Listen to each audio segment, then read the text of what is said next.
कालाबाजारी रोकने के दिए निर्देश। रबी सीजन में गेहूं और चने की बोवनी होना है, जिसको लेकर किसानों को उर्वरक की मांग में इजाफा होगा। ऐसे में काला बाजारी को रोकने के लिए कलेक्टर आशीष सिंह ने शुक्रवार को धारा 144 के तहत आदेश जारी किए। इस संबंध में एसडीएम आशुतोष गोस्वामी ने बताया कि शासन द्वारा उर्वरक की लगातार उपलब्धता सुनिश्चित की गई है। इसके बावजूद भी कुछ स्थानों पर काला बाजारी और अधिक मूल्य वसूलने की शिकायतें मिलती रहती हैं। इस पर अंकुश लगाने के लिए सेवा सहकारी समितियों व निजी खाद की दुकान के बाहर प्रत्येक उर्वरक की उपलब्धता व उसका मूल्य प्रतिदिन अंकित करना होगा। कृषकों को अनिवार्य रूप से उर्वरक का बिल उपलब्ध कराना होगा। सहकारी समितियों व निजी विक्रेताओं द्वारा पीओएस मशीन के माध्यम से उर्वरक विक्रय किया जाए ताकि पारदर्शिता बनी रहे। सेवा सहकारी समितियों व निजी उर्वरक विक्रेताओं द्वारा उर्वरक नियंत्रण आदेश 1985 का पालन सुनिश्चित करना होगा। एसडीएम ने बताया कि राजस्व का स्थानीय दल समय समय पर औचक निरीक्षण करेगा। आदेश का उल्लंघन होने पर संबंधित सेवा सहकारी समिति या निजी उर्वरक विक्रेताओं के खिलाफ चोर बाजारी निवारण और आवश्यक वस्तु प्रदाय अधिनियम 1980 भारतीय दंड प्रक्रिया संहिता की धारा 188 के अंतर्गत दंडनीय अपराध मानकर वैधानिक कार्रवाई की जाएगी। आज कार्यालय कलेक्टर एवं जिला दंडाधिकारी अधिकारी जिला उज्जैन मध्य प्रदेश के द्वारा धारा 144 का आदेश जारी किया गया है। इसमें मुख्य रूप से क्योंकि आगामी रबी सीजन जो है उसमें बोनी का कार्य तेज चल रहा है, लगभग 30 से 40% बोनी हो चुकी है। आगामी दिनों में बोनी जो प्रतिशत है लगातार बढ़ेगा। इस संबंध में कई बार ऐसा होता है कि कालाबाजारी की शिकायतें आती हैं उर्वरक के विषय में, खाद और विभिन्न प्रकार के जो यूरिया होते हैं उस संबंध में, और कालाबाजारी ना हो इस प्रकार कोई किसानों के मन में या ऐसे कोई जनमानस में असंतोष ना हो, इस संबंध में कलेक्टर महोदय उज्जैन के द्वारा आज 144 का आदेश जारी किया गया है, जिसके माध्यम से एसडीएम्स को और पूरे अमले को, राजस्व के अमले को और जो ग्रामीण का अमला है उसको निर्देशित किया है कि लगातार चेकिंग करें। इसके अलावा जो सहकारी समितियां हैं और जो प्राइवेट जो डिस्ट्रीब्यूटर्स हैं यूरिया के, उनके लिए कुछ दिशा निर्देश जारी किए गए हैं। इसमें सबसे महत्वपूर्ण ये है कि बिल देना अनिवार्य है। पीओएस मशीन जिसके माध्यम से बिल दिया जाएगा उसकी जानकारी जो है और भौतिक जो सत्यापन है वो किया जाना जरूरी रहेगा। रेट लिस्ट जो है उसके बाहर लगाया जाना अनिवार्य किया गया है। इसके साथ ही प्रतिदिन का जो ओपनिंग स्टॉक है उसकी जानकारी उनको साझा करनी पड़ेगी, और जो उर्वरक नियंत्रण आदेश जो 1985 है उसके भी जो नियम है उसका पालन सेवा सहकारी समिति वो सुनिश्चित करें, इसका निर्देश दिया गया है। तो जितने भी दिशा निर्देश इसमें दिए गए हैं माननीय कलेक्टर महोदय के द्वारा अपने आदेश में, उसका पालन हम लोग अनुभाग स्तर पर किया जाना सुनिश्चित करेंगे और समय समय पर जाके भौतिक रूप से और फील्ड में जाके इसका भी हम लोग सत्यापन करेंगे। Thank you sir. सड़क मरम्मतीकरण के लिए खुदाई बेलाग्राम ब्रिज पर लगा जाम।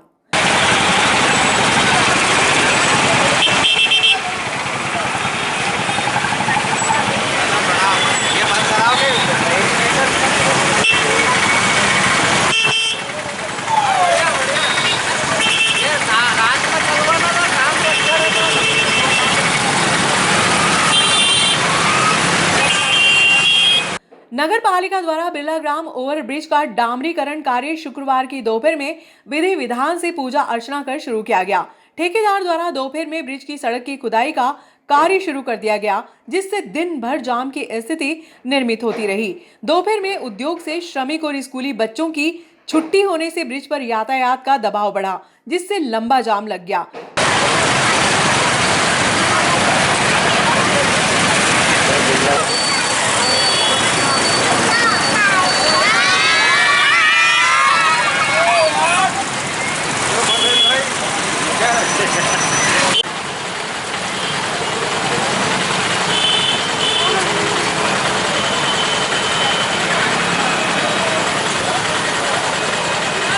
मामले की जानकारी लगते ही शहर कांग्रेस अध्यक्ष राधे जायसवाल, पार्षद प्रमोद सिंह चौहान, मोहम्मद रंगरेज आदि मौके पर पहुंचे। अपन बना के कोई जनता पे एहसान थोड़ी करे, जनता ने अपन को चुना है, वो उनका अधिकार दे रहा है अपन को। जनता ने तो ना हम किसी जनता पे एहसान कर रहे हैं ना आप कर रहे हैं, वो तो जनता का अधिकार है।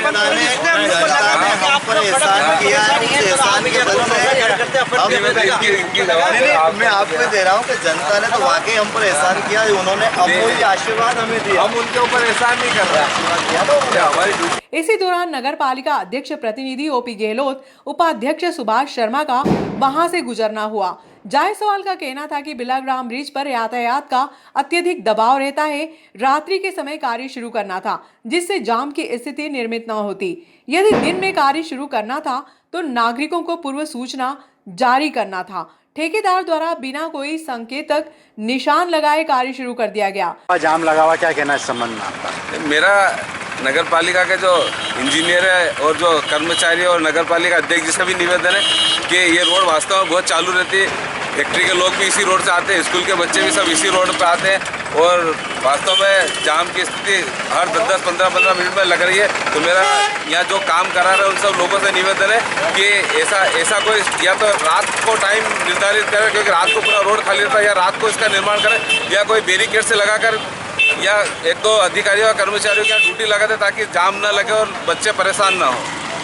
क्योंकि अभी भी बड़े बड़े वाहन निकलते तो कई बच्चों की साइकिलें गिर जाती है या ऐसी कोई दुर्घटना नहीं हो जिससे हम लोगों को जवाबदारी देना पड़े। क्योंकि सब जनता के जो चुने हुए प्रतिनिधि है, मेरा इनसे भी निवेदन है कि वो भी थोड़ा वहाँ जाके देख ले। और ये जो रोडें बन रही है, जो विकास हो रहा है, हम कोई भी जनप्रतिनिधि किसी के ऊपर एहसान नहीं करता। ये जनता का अधिकार है, जनता चुन के भेजती है। और सब विपक्ष वालों की भी जवाबदारी, क्योंकि पब्लिक ने विपक्ष में बिठाया है तो विपक्ष को भी उनका काम करना पड़ेगा, नहीं तो फिर जवाब देना लोगों को। नगर पालिका अध्यक्ष प्रतिनिधि गहलोत ने बताया कि ब्रिज की सड़क जर्जर हो चुकी थी। नागरिकों की सुविधा के लिए कार्य शुरू किया गया है। कुछ दिन असुविधा जरूर होगी, लेकिन भविष्य में सुगम रास्ता नागरिकों को मिलेगा। निर्माण कार्य के दौरान नागरिक नगर पालिका का सहयोग करें। इस दौरान राजस्व समिति के चेयरमैन शिवा पोरवाल, भूपेंद्र राणावत आदि मौजूद थे। सड़क निर्माण के दौरान, डामरीकरण के दौरान एक लंबा जाम यहाँ पे लगा हुआ, लगभग 1 घंटे तक जाम की स्थिति निर्मित थी। क्या कहना समझ? नहीं, बिल्कुल सरासर गलत है। ऐसा कोई जाम लगा, मैं खुद भी यहीं खड़ा हूँ, मैं देख रहा हूँ लगातार। आप खुद देखिए, कैमरा घुमाइए पीछे सामने। अभी तो गए थे। परवेज भाई, आपसे रिक्वेस्ट करूँगा थोड़ा सा प्लीज कैमरा घुमाइए। कंटिन्यू आवागमन लगातार बना हुआ है। ये जरूर हो सकता है कि कहीं ऐसा लगा हुआ कि एक साइड 2 गाड़ी आमने सामने से निकलना हुआ, अगर उस समय स्थिति निर्मित होगी विदिन 1-2 सेकंड के बीच ऐसा कुछ हुआ होगा। पर चूंकि हमको भी ये सही बात है कि इस रोड को काफ़ी परेशानी हो रही थी निकलने के लिए, तो नागरिकों को सुविधा भी देना। अगर कोई मान लो आने जाने में कोई आवागमन में या ऐसी कोई होती हो तो मैं उसके लिए मैं नगरवासियों से हाथ जोड़ के मैं क्षमा चाहता हूँ। पर चूँकि काम भी करना है, थोड़ी सी परेशानी भी आएगी, लेकिन परेशानी ये कुछ समय के, लेकिन उसके बाद सुविधा हमको बहुत लंबे समय तक मिलने वाली है। मेरा बाकी लोगों से भी ये कहने का इस काम में हमको सहयोग किए। वास्तव में सही बात है, हम कोई किसी पे एहसान नहीं कर रहे हैं। नागदा नगर की जनता ने हमको आशीर्वाद दिया और आशीर्वाद देकर हमें यदि भारतीय जनता पार्टी की नगर पालिका की परिषद के आज हमारे 22 पार्षद नगर पालिका में काबिज है, तो निश्चित ही उन सब के पीछे हमारे नागदा नगर के उन संपूर्ण नगरवासियों का प्रेम, स्नेह और आशीर्वाद है।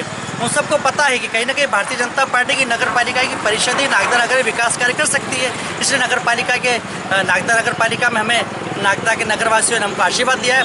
और मैं निश्चित आज मेरे पार्षद भाई यहाँ पर मेरे उपाध्यक्ष जी हैं, सुभाष शर्मा जी हैं, हमारे भूपेंद्र राणावत जी, रोहरा जोशी जी है, राधे भैया और हमारे प्रमोद जी भी साथ में, हमारे फिरोज आजम जी भाई साहब भी साथ में, रंगरेज भैया भी साथ में है और हमारे सोहेल भाई भी पार्षद जी यहाँ हैं साथ में, मेरे को सूचना भी है ना। और हमारे नागदा नगर पालिका कर्मचारी जितेंद्र भाई ओरा जी कंटिन्यू हमको यहाँ खड़ा कर रखा है कि देखो यहाँ कोई स्थिति निर्मित ना हो कि यातायात में किसी प्रकार का अवरोध उत्पन्न हो। निश्चित ही हम इस यातायात को, आवागमन को सुचारू करने के लिए हर संभव प्रयास करेंगे। तो रोड भी बनाएंगे और नागदा नगर वासियों को हमने जो वादा किया है, नागदा नगर को साफ, सुंदर, स्वच्छ, उन सबको करने के लिए हम दृढ़ संकल्पित है। मैं हर बार एक दोहराता हूँ कि हम दृढ़ संकल्पित है नागदा नगर को विकास की दिशा में अग्रसर करने के लिए। बहुत बहुत धन्यवाद। जय हिंद।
श्रवण बाधित बच्चों को सांकेतिक भाषा में पढ़ाने के लिए शुक्रवार को शासकीय बालक उच्चतर माध्यमिक विद्यालय में प्रशिक्षण का आयोजन हुआ, जिसमें प्रशिक्षक बीना टीकर ज्ञानेश्वरी शिंदे ने शिक्षकों को प्रशिक्षण दिया। जन शिक्षक नरेंद्र सिंह रघुवंशी के अनुसार विकास खंड में श्रवण बाधित बच्चों को अल्फाबेट, अनार, आम और गिनती सीखने के रोचक तरीके बताए गए। प्रातः 10 बजे से शुरू हुआ प्रशिक्षण दोपहर 3 बजे समाप्त हुआ।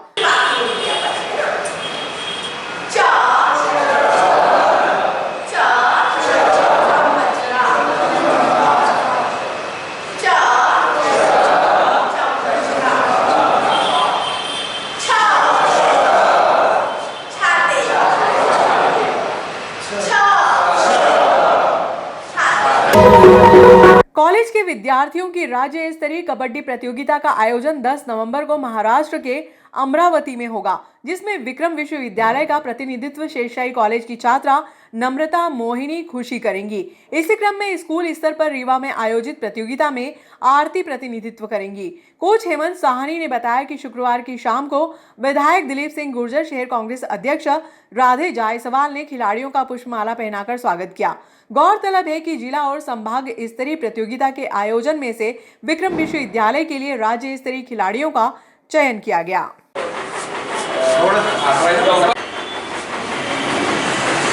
क्षण है कि हमारे दुर्गापुरा की और हमारे नागदा नगर की 3 लड़कियों का चयन राज्य स्तरीय टूर्नामेंट के लिए हुआ है, राष्ट्रीय प्रतियोगिता के लिए हुआ है। ये तीनों बच्चियां विक्रम यूनिवर्सिटी के लिए कल जाएंगी और अपने अपने नागदा नगर का प्रतिनिधित्व करेगी। ये हमारे लिए बहुत गौरव का क्षण है। और हमारे भाई साहब का फ़ोन आया था कि इन बच्चों का स्वागत करना है, तो इन भाई साहब ने हमें यहाँ बुलाया और स्वागत करा। इनका बहुत बहुत धन्यवाद। ये हमारे हर खिलाड़ियों की हर सुविधा का ध्यान रखते हुए हमें हमेशा आगे की ओर बढ़ाते हैं। इनका बहुत बहुत धन्यवाद। ये आज हमारे बड़े लिए गौरव की बात है कि आरती, खुशी, नम्रता और मोहिनी ये नेशनल के लिए प्रतिनिधित्व विश्वविद्यालय की ओर से नेशनल के लिए प्रतिनिधित्व करने जा रही है। इन्होंने हमारे नगर का मान बढ़ाया है। उनके मैं उनको बधाई देते हुए ईश्वर से प्रार्थना करता हूँ कि उनका नेशनल में सिलेक्शन हो और देश की तरफ से खेलें। उनका हार्दिक शुभकामनाएं प्रेषित करता हूँ और हमारे नागदा और खच्चर का क्षेत्र का नाम मान बढ़ाए। बड़ी प्रसन्नता की बात है कि हमारे नागदा शहर की बेटियां कबड्डी के अंदर नेशनल और स्टेट खेलने जा रही है, जिन्होंने टफ कंपटीशन में अपना जौहर दिखाकर सिलेक्ट हुई है। वैसे तो निश्चित ही विधायक जी हमेशा खेल के प्रति सजग रहते हैं और जो भी हमारे यहाँ का प्रतिभावान खिलाड़ी रहता है उसको ऊपर पहुँचाने का काम करते हैं।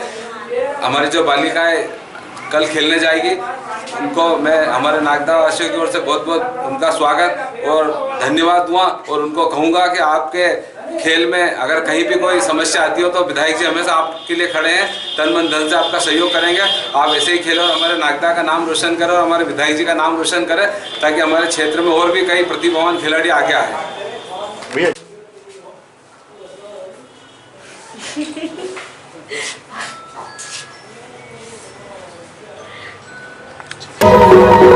शासन के निर्देशानुसार मध्य प्रदेश स्थापना दिवस पर रंगोली व दीप प्रज्वलित कर 67वें मध्य प्रदेश स्थापना दिवस पर नागदा की आकृति बनाई गई, जिसमें 40 प्रतिभागियों ने भाग लिया।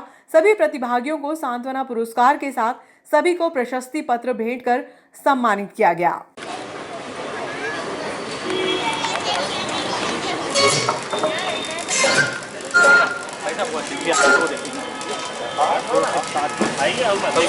जल्दी आना, ऐसा नहीं उधर चल जाओ।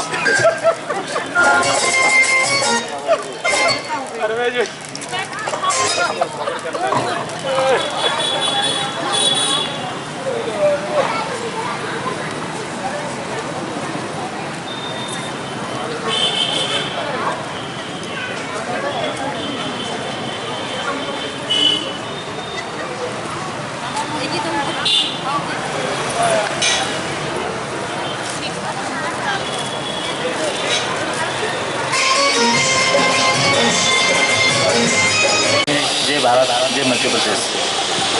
माँ सरस्वती के चरणों में नमन। और यहाँ पर जितनी भी हमारी बहनें रंगोली प्रतियोगिता में आई हैं। आप सभी का बहुत बहुत स्वागत वंदन अभिनंदन करता हूं। हमारी बड़ी बहन नगर पालिका अध्यक्ष महोदय संतोष ओपी जी गहलोत, हमारे उपाध्यक्ष सुभाष जी शर्मा भाई साहब। मध्य प्रदेश के स्थापना दिवस के 67वें स्थापना दिवस पर आप सभी को हार्दिक हार्दिक शुभकामनाएं। आज हमारे बीच में हमारी अध्यक्षा संतोष ओपी गहलोत जी के नेतृत्व में जो आज रंगोली प्रतियोगिता हो रही है, इसकी आप सभी को शुभकामनाएं। स्थापना दिवस के इस पावन पर्व पर नागदा में एक ऐतिहासिक कार्यक्रम करने जा रहे हैं। 1 नवंबर से एक पखवाड़े के रूप में 7 दिवस का ये कार्यक्रम हम अलग अलग रूप में मनाते हैं। उसी श्रृंखला में आज ये प्रथम आयोजन हमारे बीच में जो रंगोली का प्रतियोगिता है, ये निश्चित रूप से माननीय अध्यक्ष जी की एक सराहना है। एक विराट स्वरूप जिसे कह सकते हैं कि जिसकी जैसी छाया ऐसी प्रतिमा। तरफ से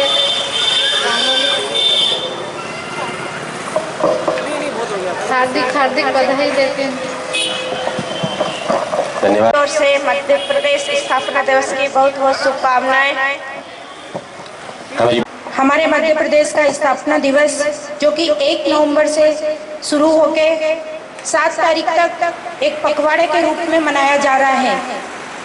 मैं इस कार्यक्रम में उपस्थित नगर पालिका अध्यक्ष मेरी छोटी बहन संतोष जी ओपी गहलोत, मेरे नगर पालिका उपाध्यक्ष भाई सुभाष जी शर्मा, सांसद प्रतिनिधि मेरे छोटे भाई ओपी जी गहलोत और सभी मेरे परिषद में सहयोगी पार्षद भाइयों और बहनें और यहाँ उपस्थित सभी नगर पालिका का पूरा स्टाफ। और आज जो ये रंगोली का कार्यक्रम बड़ा ही मतलब हर्ष का विषय है कि यहाँ पर हमें एक नाम और भूल गए, हमारे बीच में पंकज भाई साहब भी उपस्थित हैं। Thank you.